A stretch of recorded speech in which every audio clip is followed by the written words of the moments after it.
Welcome, guys. Coaching with Chris. I got to tell you, I am really excited. I have Jonathan with me today. Not only is he the CEO of AIM, but also the CEO of Nextdoor. I don't even know how this guy does it. Like I see him everywhere. He's on everywhere. He's killing it, crushing it in both areas. So listen, please give me the support this guy needs. I mean, he is killing it. Jonathan, welcome to Coaching with Chris. Thank you very much, brother. I really, really appreciate that introduction. You are always far too kind and got a ton of energy like myself. I mean, I just got to figure out a way to do this shave thing that you do. I don't know if I don't have that gift, dude. You know, it's funny. This is like the most it grows. So my dad, like none of it, we can't connect our beards. We can't do any of that. So I wanted a beard so bad growing up, and then it just never came to life. Never came to life. I mean, hey, God makes us all a little bit different. Now, Yes. I know, look, before we get into mortgage and get into this talk, we would love to be able to have you guys chat up on the chat line. Where are you calling from and what company you're from? We love seeing that and love to be able to see like where our audience is. Also, please be sharing Coaching with Chris. You can watch it on or listen to it on Apple and Spotify and the different podcasts. I'm not very good at all that stuff, Jonathan, but like, look, share Coaching with Chris because we really want to get this out there to as many originators as possible. But you're much more than mortgage. Tell us about your family. Yeah, yes, sir. So I have been in the space now for 11 years. I turn 33 on Sunday, believe it or not. I just realized my birthday's coming up out of nowhere. I forgot, which is a good thing because it means you're busy. But I grew up first generation Middle Eastern American. My dad is from Syria. My mom is from Palestine. My dad moved to the country when he was 18 years old. My grandfather, he passed away before I was born, but he gave my dad basically all the money that they had. They were very, very poor, grew up in a mud hut. He never forgets to remind me that, always. And he gave him all the money and said, go to America and figure it out. And when my dad got here, he landed and he literally kissed the floor and he got off the plane. That's a true story. So it's always funny because how much my dad cares about this country. It's just so deep. And it doesn't matter who's in office, regardless of your political views. My dad's the type of guy where you can't talk about, the president, regardless of who it is, because of his upbringing, because of what he saw back home. And so he's always instilled that in me growing up, right? Just that level of respect for people. And that's been a really big deal. My mom is my superhero. She is an absolute warrior, man. This woman is unbelievable. She had me at 18 years old, had my brother a year and a half later than my sister when she was 23. So she had 3 kids by the time she was 23. There's nothing she cannot do that she can't figure out. She is that kind of just superhuman. I'm not even going to say superwoman because it's a superhuman for her. And my upbringing, it was really cool. My dad was one of the first ever Arabic singers in the country, believe it or not. And so he caught a lucky break when he was young. And then because of, just being first generation and financial literacy, we ran into some trouble when we were much younger. And so had to help out and help take care of my family at a really young age. But it's really helped me be the human being I am today. So when you say like, how do you do this? How do you do that? Well, listen, I know what the other side looks like, and I'd rather be doing this every single step of the way. And I do not ever forget that perspective. So amazing family, married not too long ago. I have 2 twins. That would be twins. I have twins, a boy and a girl, Elias and Eliana. They turn 1 year old September 12th, which is the day of Fuse. And then my wife and I are expecting our 3rd baby girl the week of Thanksgiving, because why not keep adding more to our plate? So that's a bit me in a nutshell. Have a younger brother, younger sister, both huge inspirations for me. I mean, they've really helped keep me on track. Whenever I've gone down the deep end or gone down the wrong path, I really have them to bring me back to life. I believe that's why God put them in my corner, and they've been nothing but supportive of me every step of the way. I've got to hang out with you a little bit, and I will tell you, I look forward to the opportunities when we get to hang out. But one of the things that I would love the viewers to learn about you is how much you really. I want to get through your career of AIM and Nextdoor and stuff, but like going back a little bit in your career, you're a mentor, and I think what really like moves me the most, Jonathan, is the way you talk about him. And then my connection, which was Saeed, who had the same mentor, who's a friend of mine in Michigan. And he's like, that was my mentor too. And I'm like, man, I would love to be somebody's mentor like that. And the passion that you have for him and the quotes and the sayings, like that relationship to you, what did that mean to you? And B, what do you think out of all of the things and all of the advice that he took you underneath his wing to give you, what was number one? You're gonna make me emotional, which I I figured you would know, I do know. on I'm this call. sorry. No, I was actually just thinking about this, so I can tell you specifically. So he passed away from cancer. I bought 100 of these. It's been 6 years. I've never not had it on my wrist. Hmm. Literally, anytime it goes, starts to deteriorate, I just grab the next one. That's how impactful he was to me. He was the type of human being where he had so much money. He doesn't need to pour into other people. He was retired a few times. He never had to pour into me. I'm a college dropout. I'm first generation Middle Eastern American. I didn't like have advantages coming into this world like a lot of people don't, right? And my advantages were better than a lot because I was born in this country. Some people don't even have that as an advantage. And so for me, just going through life and having certain mentors like my dad, I love my dad, but there's certain things he just didn't learn, right? He didn't have the time to learn. He was focusing on developing himself here in America. And so to have a human being teach you the kind of things that he taught me about self-discipline, about work ethic, about how business actually operates, how to treat people right, how to have direct conversations with people when I disagree with them. It's just insane to me. And for me to screw up anything is such a shame to him because he didn't have to pour into me. And so I think about him a lot. And the biggest thing that he taught me, I'll never forget, I was probably 24 years old and I worked in retail and I worked at a very high capacity, right? I was a 100-hour a week kind of human being. And I'm still that person. I know that's not for everybody. That's just something I enjoy. I truly enjoy it. It's not work. And I'll never forget, like, I'm not the type of guy that gives feedback through injection, as we used to call it, right? Where it's like, this is an injection type feedback. And I'm more like the pineapple conversation that you and I had many, many years ago, right? Where it's just like, you gotta figure out what's going on and sweet and have more conversations. But I'll never forget, I was getting hounded one day. My team, by the way, we're number one in the company. We're literally leading the charges. And I'm Wow. getting grilled by leadership. Like they're yelling at me, you got to do this, you got to do that, you got to do this, you got to get on them for this. I'm like, I'm number one. Like, I feel like what I'm doing is working. And he finally gave me the confidence one day. I tell him the story. I'm like, I'm just getting bashed on. These meetings are bothering me. He said, John, just because you don't do it their way doesn't mean your way is wrong. You know what they want you to do, right? I said, well, no. What do they want me to do? Defend why your way's right. Yeah. And it hit me so hard. And so I was in this room with a bunch of these executives, right? And people that are quote unquote in a higher leadership position than I was. And I'm sitting there just taking the feedback. It's not always feedback. Be comfortable. If you're finding success doing things the way you do them, tell people why your way also works. There's not one way to do something, but you have to also be able to articulate yourself and defend yourself in the event somebody is questioning it.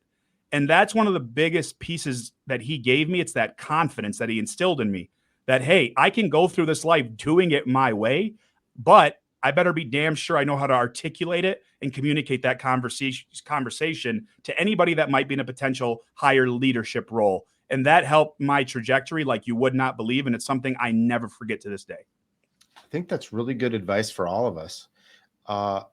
Sometimes we get mad and then sometimes we don't think about, just like your mentor again, defend, but defend without emotion. Wouldn't you agree? Like so many people want to defend with all this emotion and you're like, whoa, what's going on here? Let's stay into the facts. That's one of the hardest things up front, especially being newer into leadership. Early on, I was very young. I was 22 when I got into leadership, and I was very stereotypical in terms of my hot-headedness. And you've met me. I'm a big guy, so I had to be careful about losing my temper because it's not something you want to see as a larger individual. And so just learning how to read between the lines as well. Like when people challenge you, I think a lot of people, they do take it personal. Mhm. But truly, if you just read between the lines, that you really can learn something. And on top of it, if you're that calm as you take feedback, people are less likely to give you feedback. A lot of times people are giving you feedback just to stir you up a bit. And when you learn to just, hey, you might be right in this instance, I appreciate that, you'd be surprised how often people start to pull it back. But focusing on that emotion is a super important thing that you have to do. So we go through this, you transition, you open up your own company, you become a broker, you're next door's doing amazing, and you all of a sudden have this thing you're going to take over and become the CEO of AIM. And I think many of us, like I even asked myself for you, why would you do this? If I tell you it's something I've wanted to do for God knows how long, I didn't know, when there would ever be some sort of opportunity. And then you potentially get an opportunity like this, you truly can help people. The first 30 days were really rough. I'm not going to sit here and pretend I'm not like a human being. We were getting absolutely pummeled, right? Like just pummeled. And You personally, yeah, me personally. And it's like, as crazy as this sounds, I crave that more than you could possibly imagine because it's one person at a time, right? Like my mentor taught me, I'll never forget. I did my first ever training. I think I told you this story. I did my first ever training. I was 22 years old. I was so excited. I was practicing. I was on YouTube watching videos, how to do trainings, how to do this. I'm thinking 1,000 people are showing up for John Haddad.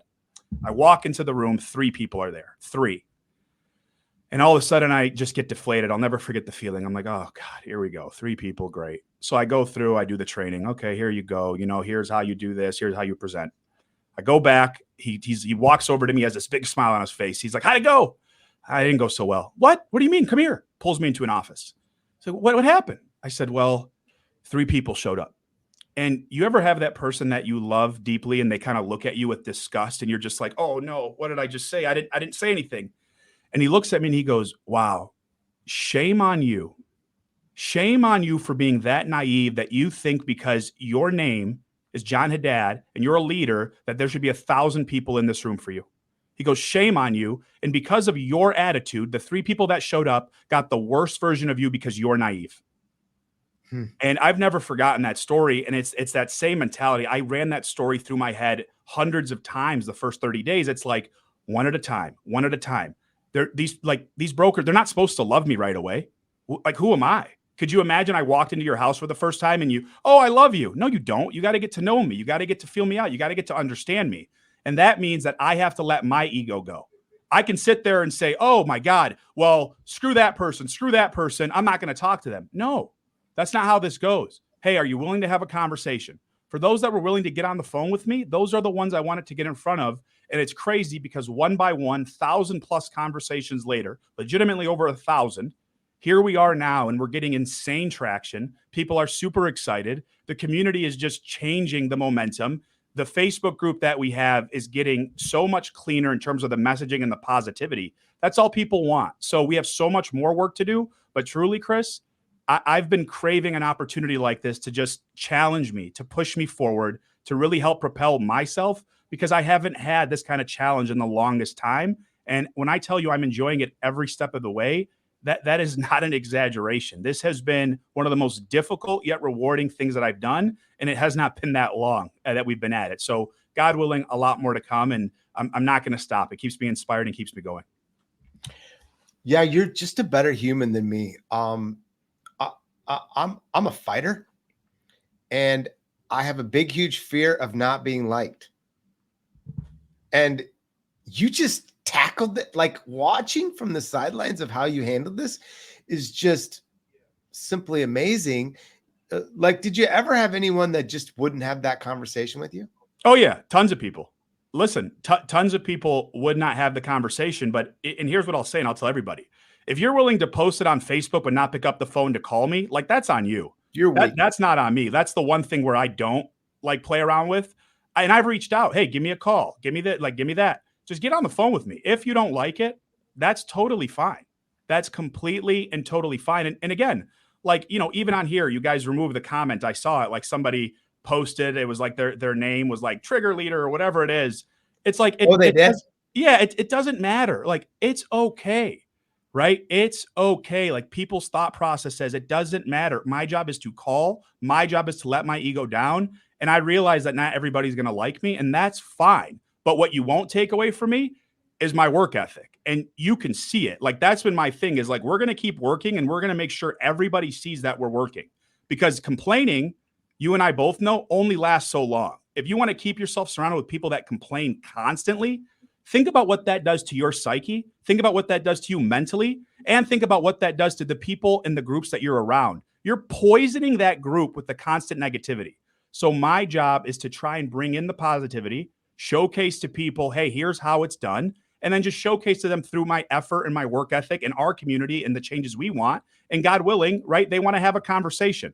But if they want to stay positive or they want to stay negative all the time, that's on them. I can't control it outside of, hey, give me a call. I'd love to talk to you. I gave my cell phone number to everybody. It's literally my direct cell posted all over the Facebook page for anybody to call me. What I found is the people that make most of the comments still makes me mad, by the way. I didn't even see that thing. You got quicker eyes than I got, but they normally don't produce anyway. Ooh. But yet you care for them. Yeah, always.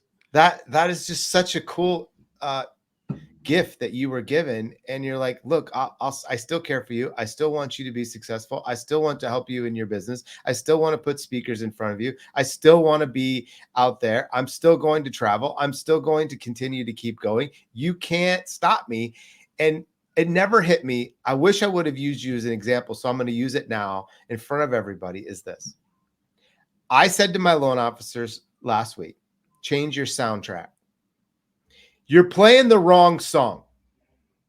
The song of the negativity, just what you said. Change the song. And I'm like, Jonathan, you play the right song. You play the right soundtrack. And like, it just keeps you going. And so many other people, we play the wrong song. And I'm like, if we just change the soundtrack, you'll change your career. Like I see Tom on here. He don't play the wrong song. Never. He don't play that.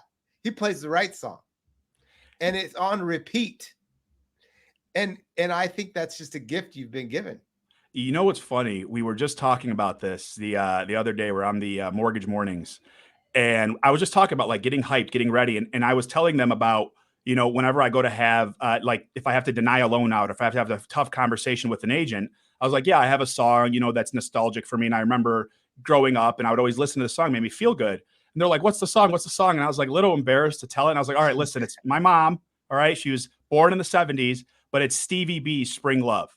Oh, yeah. And like everyone starts laughing because everyone knows the song, but legitimately my team knows once that song's playing, if they hear it, they're just like, oh God, tough conversations coming in next.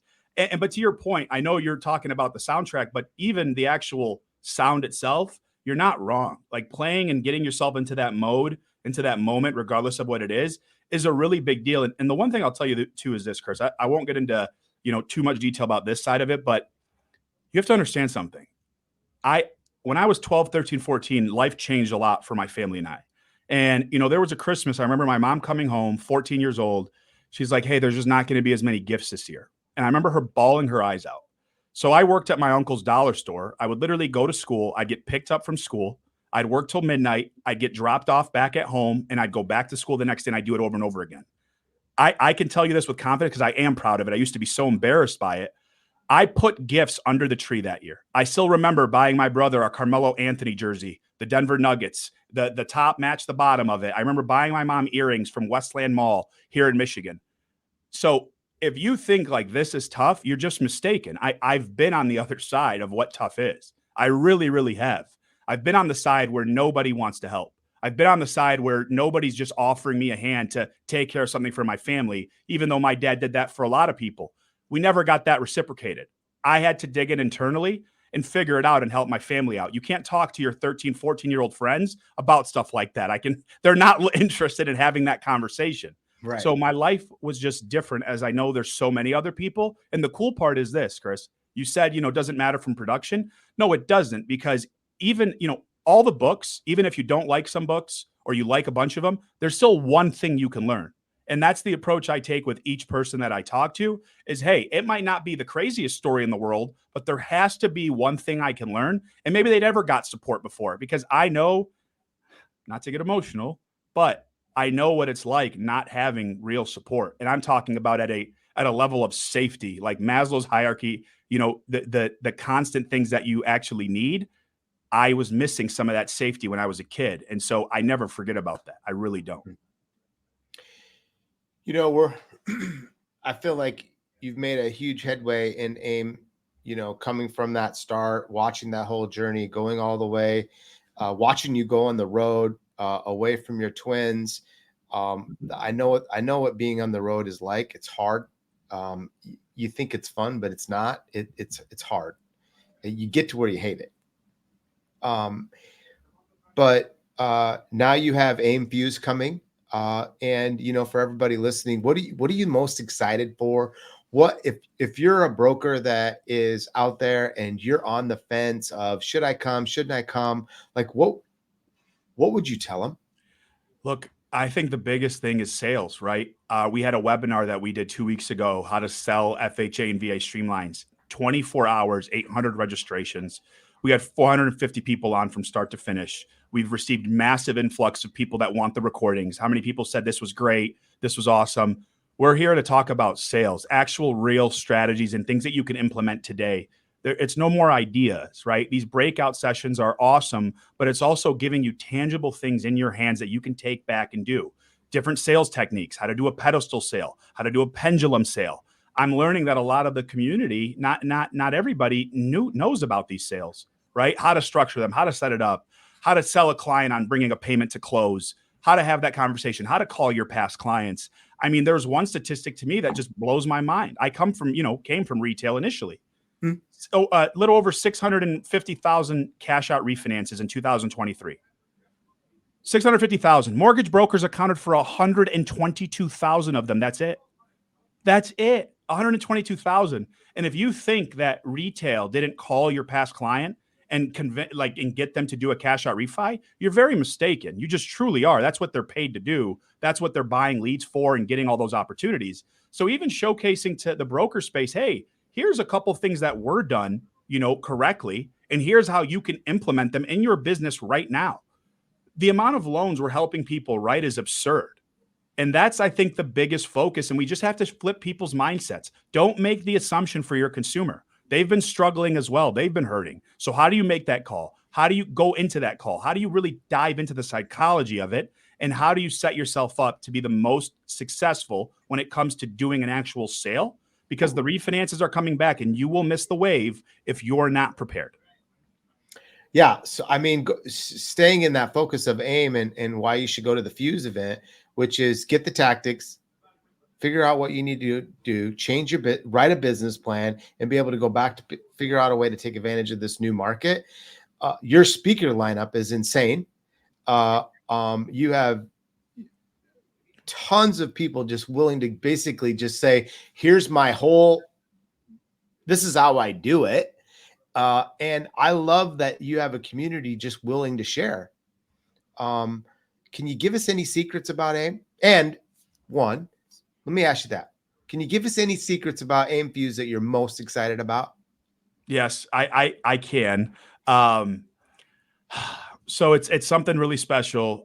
Just from my company's perspective, I'll be kind of talking a little bit about it at Fuse, and I think people will be super excited about the announcement that I'm making, and I think that'll be a really really big deal for us. So I'll just leave it at that. Okay, that's my little teaser there. Okay. The other portion of it, honest to God, uh, the Hall of AIM. For those of you that are able to attend, that Sazerac room, the Gatsby theme is going to absolutely blow people's minds. We are excited to be bringing Hall of AIM consistently to our Fuse events every single year moving forward. That's a little secret. There's some really cool things that we're doing there that I think people are going to love from an award standpoint. And then from the actual Fuse itself, it's the connections that we're making outside of Vegas. It's been in Vegas for so long, and just seeing people in a different element where we're going to be just in New Orleans, obviously being able to connect and have more deeper conversations with the community is also something I'm beyond excited for. And so is our team at AIM. They've been working so hard behind the scenes to put this together. We're running lean and mean. And so I know they're going to have the smiles on their face. So if you see them, tell them thank you. Please, please, please tell them thank you. That'd be a really big deal. for them and for us, because they're doing so much work right now to make this a really special event. And then just a couple of the panelists, we're going to be releasing those here in the next week or so. I think you're going to have you'll be excited for that as well, just to see who's going to be on the stage. And some might shock you a little bit, but that's not a bad thing either. No, I like a little shock. Yep. Little shock and awe. Yeah. It doesn't hurt. What? You know, what I love is that you go into an event and you could walk away with 10 things that are going to double out your business for 2025 if you're just willing to listen and then go back and implement. If I'm going to go, like, you're a good implementer. You're a good implementer. And what are like one or two things that you would want to say of, I'm going to go to an event and I'm going to come back with all of these ideas. Like, you got this notebook of all of these ideas. How do I implement 2 or 3 things and make sure that I actually do it? So I'm a bit different with this, just because I have terrible anxiety. And so what I used to do at events when I would go is, like, I'm trying to absorb all the information, and then I'm like trying to take notes. I'm not paying attention. I'm trying to get everything down. And again, through my mentor, just having conversation, it's like, look, you're not going to absorb everything. It's nearly impossible. So what he did say is, when something hits your heart and it feels really good and you feel super excited about it or inspired, that's what my focus is. So, for example, I just did AmpCon with Renee Rodriguez and Maddie Rodriguez that they had in Dallas.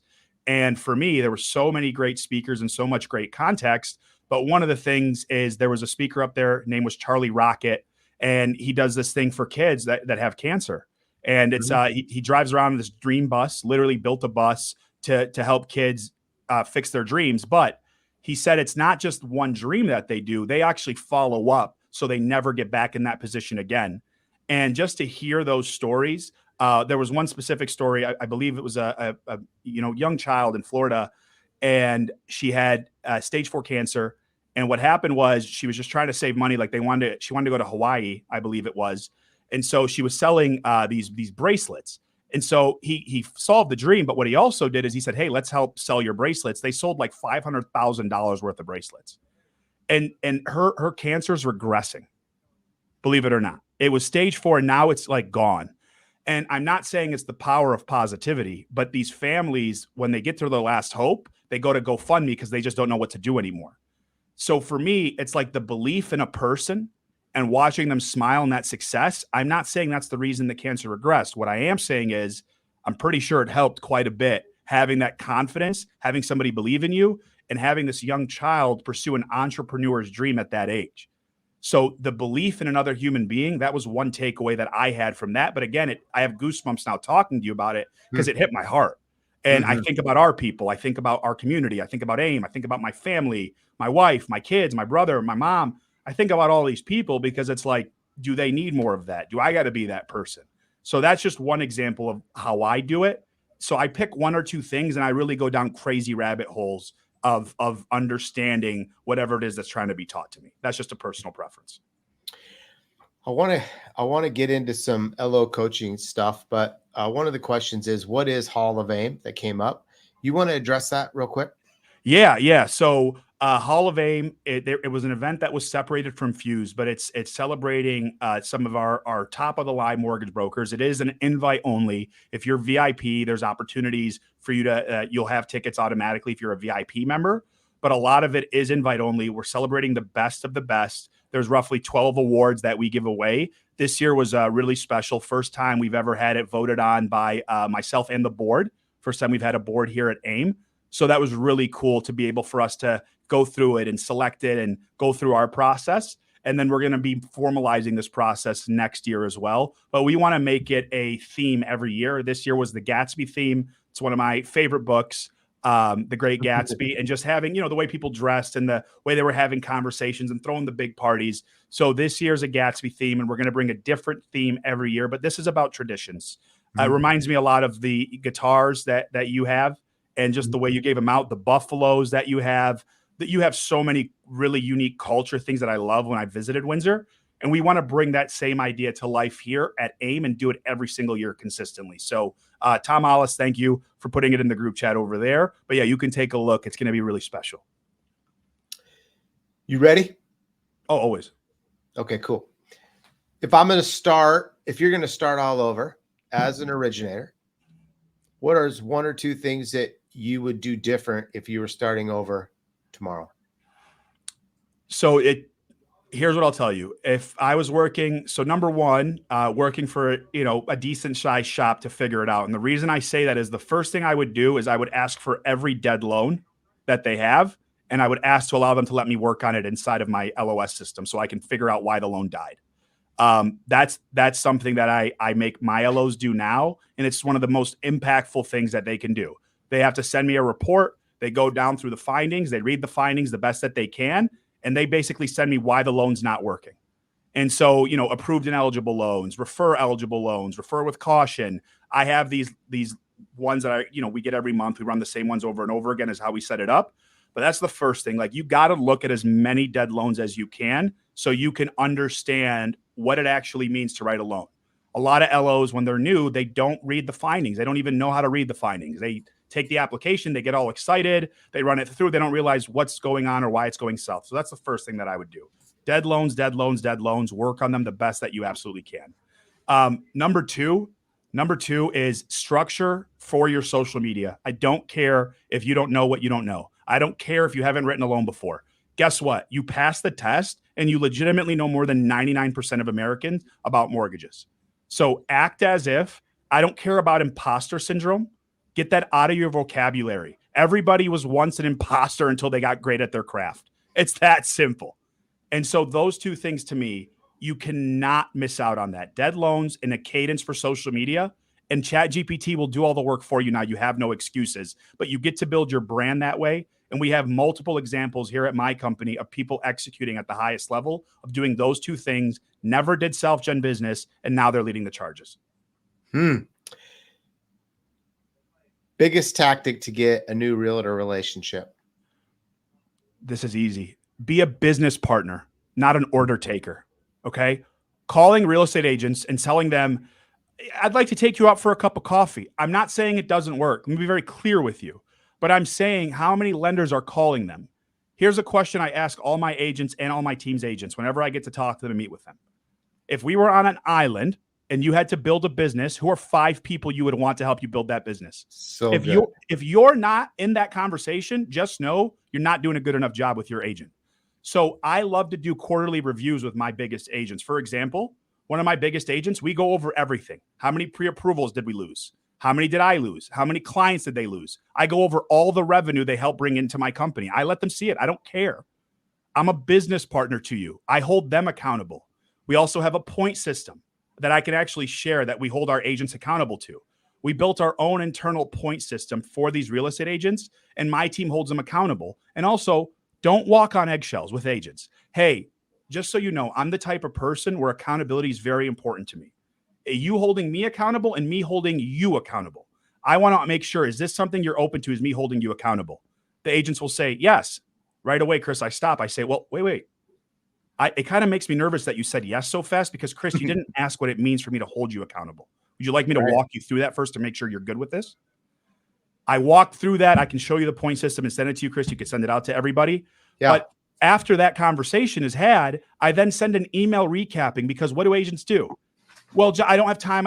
Chris, you told me last week, here's the email, that this is something you wanted to do. Is there a reason we're changing? John, what if they get frustrated? Then they're not the agent for you. I don't want to work with people that get frustrated about feedback. I'm just not interested. I'm not interested. So be a business partner to your agents. Hold them accountable. Imagine calling them and saying, hey, I'm not here to step on any toes. I know you probably work with the preferred lender already. I'm simply calling because I believe there's an opportunity for you to not miss out on any of your past clients leveraging this new technology that we're bringing to the market. Huh? Love it. What do you mean? So different ways for you to get into there. Aaron, hey, yes, would you get me that? 2 things. Would you get, just so I don't get, my brain's going to go to the next, just like you, but would you get me the link for the point system? And 2, can I get the link for your Earl presentation that you gave so I could share to the audience? Absolutely. Earl presentation. And then this is coming right now. And then if you want that, you can chat, put a chat in which one you want, and we'll make sure we provide it to you. Cool. Yep. And then I am sending you the point system now, and you'll be all set with that. So we'll get you both. I know, Aaron, you just asked for it, so we will make sure we take care of you on that. So if I am new and I don't have a lot of leads to give, and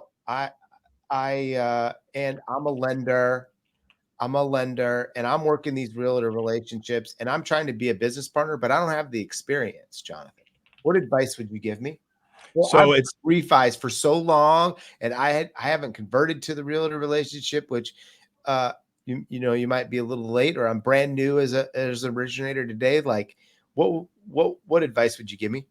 so we have people like this that actually on my team directly, and it's crazy to just watch them transform.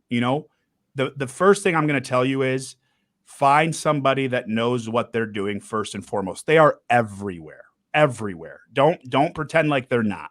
There's someone out there that's willing to mentor you and have real conversations with you. Number two, you have to be open to feedback no matter what. Listen, with my team, this is my team. I'm the type of person, you work with me directly, you work on my team. I'm the type of person where it's like, look, when I say jump, I'm looking for someone that says how high. That's just where I'm at I'm just being real. That's where I'm at in my career. Yeah. I have the business. I'm bringing in a lot of business. I'm bringing in a lot of agents. I'm having conversations with people.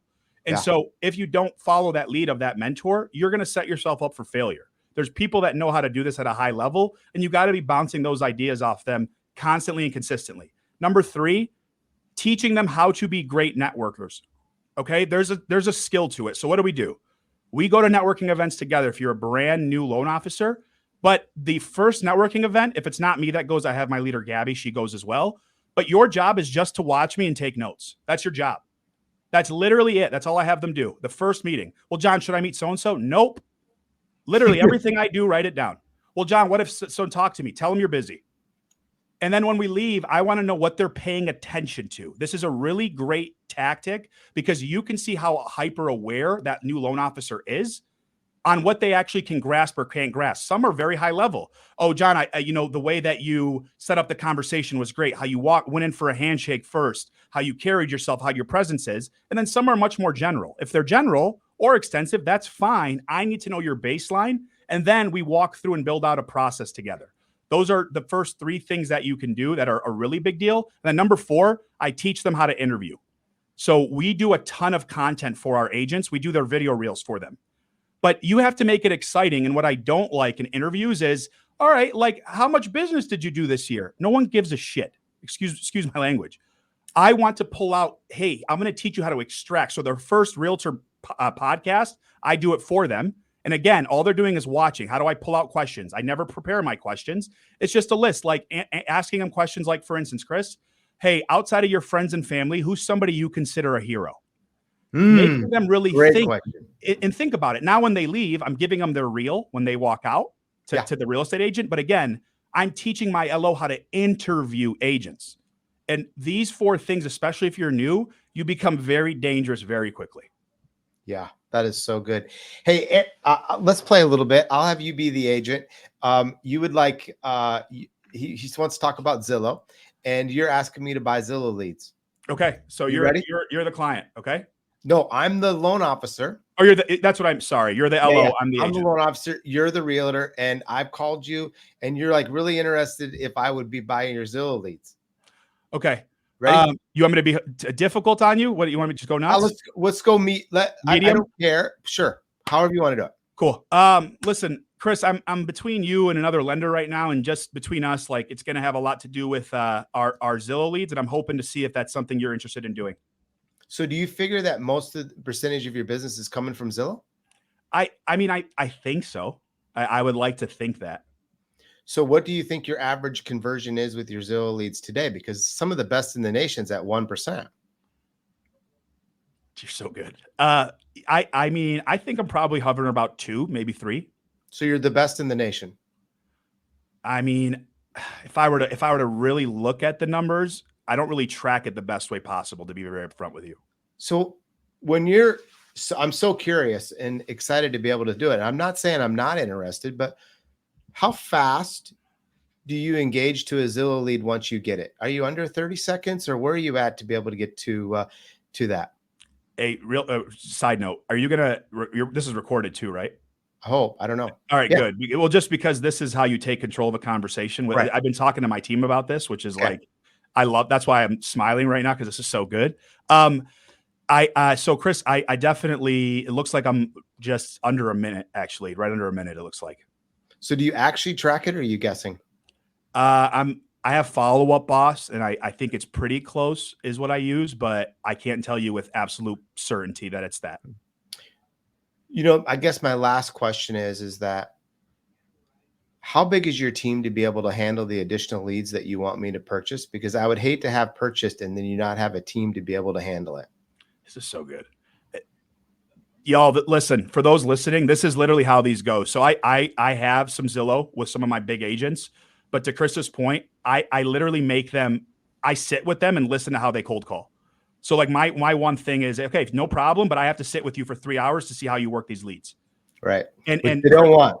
Dude, you change the power on this like crazy because of how much you know. This is gold right now. This is gold. So the answer is they haven't added anything, but we're looking at it, correct? Yes, we're looking at it. Look, if I could show you another way to get in business that we could do less leads at a 35% conversion and you could increase your referral opportunity, would you be interested in looking at me instead of buying Zillow leads? Yeah, I'd be open to that conversation. I never had anybody kind of talk to me about that before. Because the number one first step I want to do is, Jonathan, how many people that you have pre-qualified right now not converting? I mean, honestly, I probably have about 5 in the pipeline not converting. So if you have 5 people not converting right now and they're pre-qualified somewhere else, correct? Yes. And if I could convert one, would you get paid more? Yeah, I mean, that would be more money in my pocket, correct? So if you could give me those 5 opportunities that I could figure out a way to convert one, would you think that that would be a better business model than me buying your Zillow leads?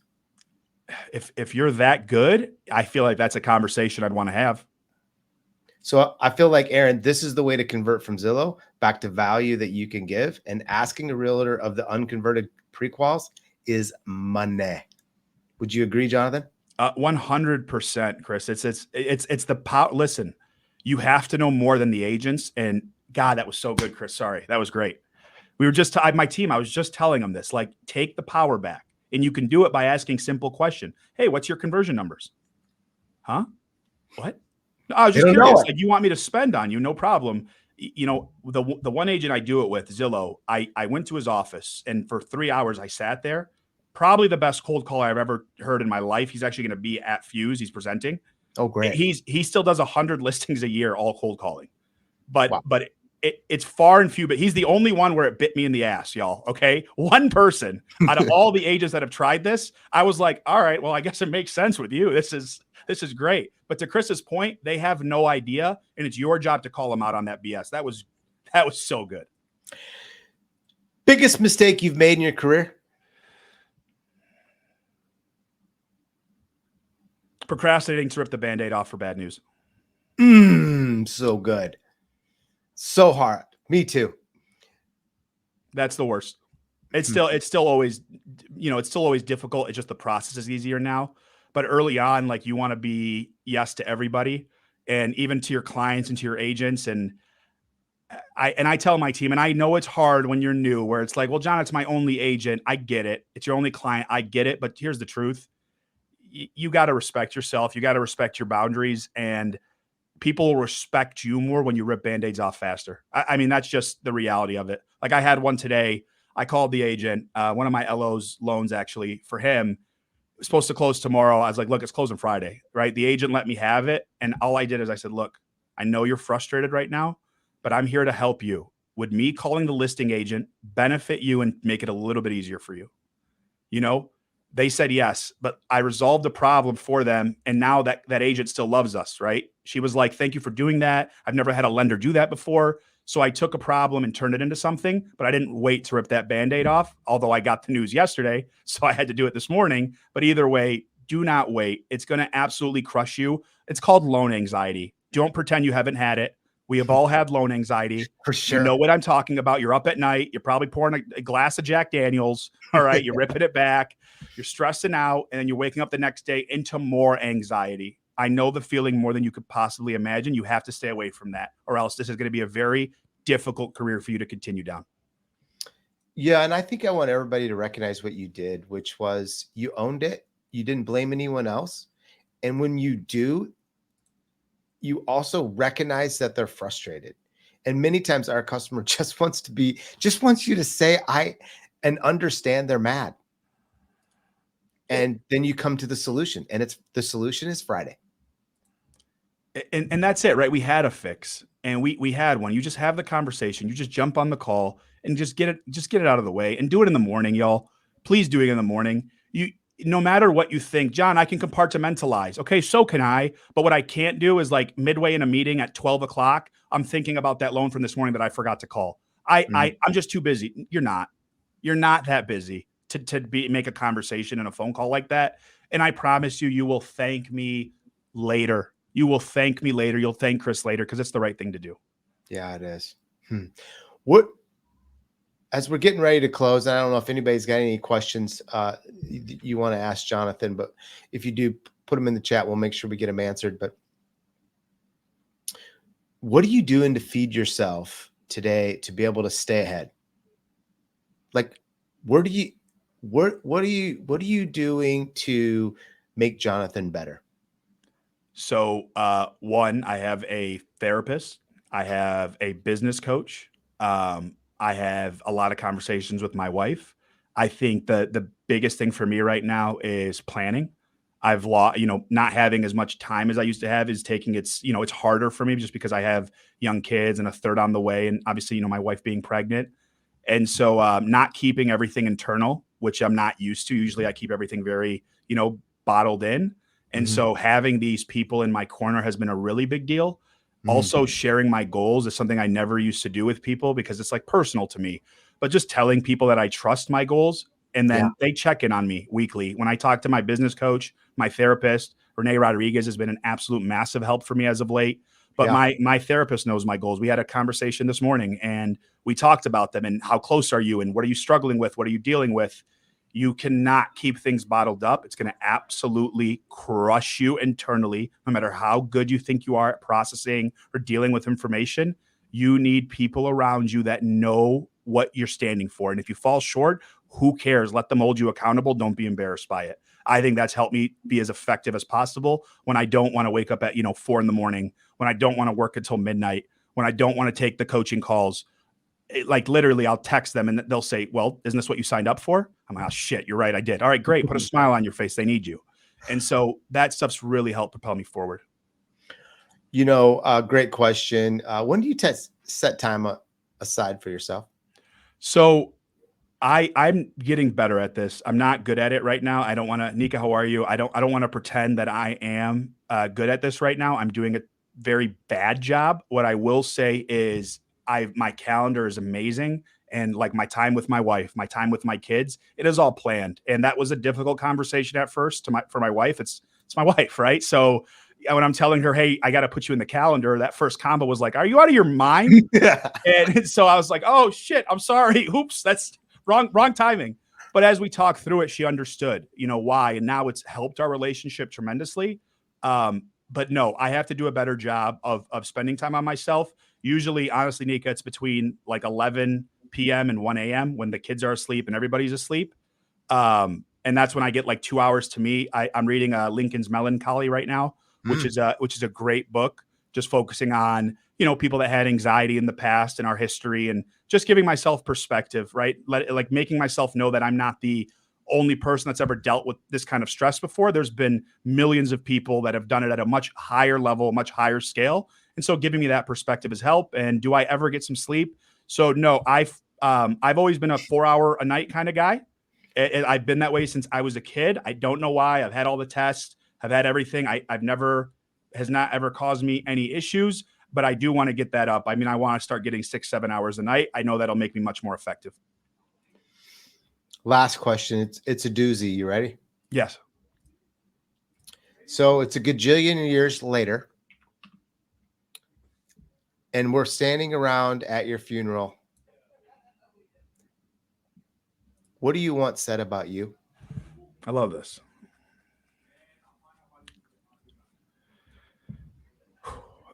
Um,